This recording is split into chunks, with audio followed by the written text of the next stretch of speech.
Thank God it's Friday. Traditionally a great time to publish bad news.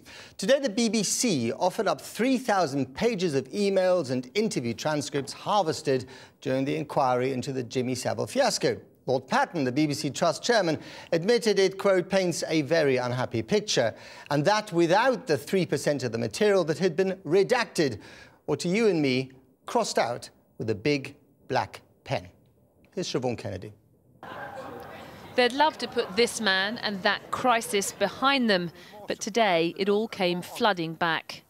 3,000 pages of testimony given by senior BBC staff as to why Newsnight dropped an investigation into sexual abuse allegations by one of the corporation's star entertainers, Jimmy Savile.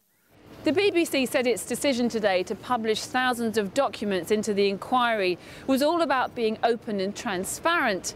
Yet key portions of several interviews were blacked out, and the corporation's acting Director General, Tim Davie, would only give one interview today in this building here behind me to a BBC journalist. The most important character at Westminster right now isn't the Prime Minister or the Leader of the Opposition or even the Speaker. No, it's this chap, Mr. Black Rectangle. Newsnight itself was quick to jump on the use of black ink when MPs tried to hide details of their expenses. Look what happens when I try to show you a sensitive and embarrassing expenses claim. Jeremy Paxman, Newsnight's presenter, was the most heavily censored. He did reveal it was common gossip Jimmy Savile liked young girls and said he'd push for the programme to air its Savile investigation, but was told by the editor, "I'm sorry, I just can't do this."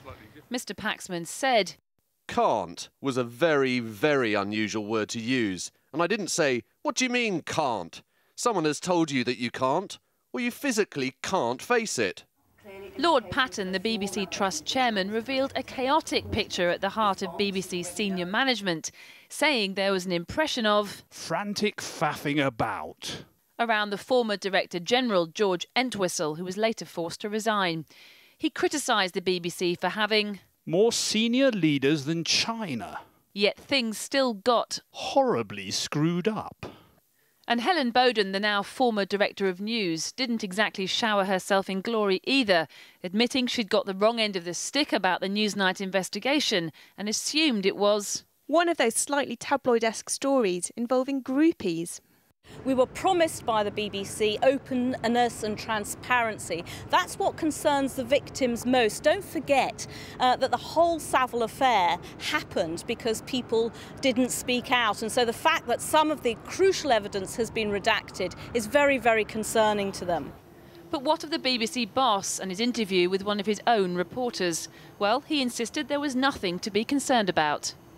People, when they read it, will not look at, say, management of the BBC have been deliberately trying to stop embarrassment. Frankly, that doesn't stack up. We've done it purely on the basis of legal advice. And as I say, we've only redacted less than 3% of thousands of pages. There's more than enough there to tell the full story.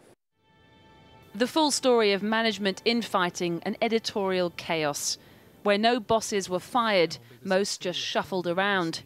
And the story of a BBC star who became one of Britain's most prolific sex offenders. Well, we did ask for an interview with BBC management or the BBC Trust, but no one was available.